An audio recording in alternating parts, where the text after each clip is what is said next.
Hello friends, welcome back to my channel. मैं हूं साजिदा नफीस और आप देख रहे हैं गॉड इज़ ग्रेट चैनल। खुदावंद की ज़िंदा जलाली और बाबरकत नाम में आपको मेरा दिली सलाम।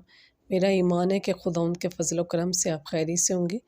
आज की वीडियो में हम सीखेंगे कि किस बात का इकरार करने से खुदावंद हमारे गुनाहों को माफ़ करता है।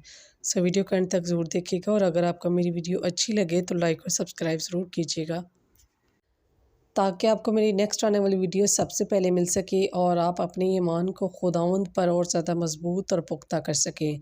चलिए चलकर शुरू करते हैं अपनी वीडियो को और सीखते हैं कि किस बात का इकरार करने से खुदावंद हमारे तमाम गुनाहों को माफ़ कर देता है।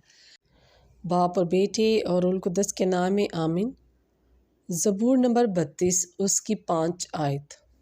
कलाम मुक़द्दस में कुछ यूँ लिखा है, मैंने कहा मैं खुदावंद के हजूर अपनी ख़ताओं का इकरार करूँगा और तूने मेरे गुनाह की बदी को माफ़ किया।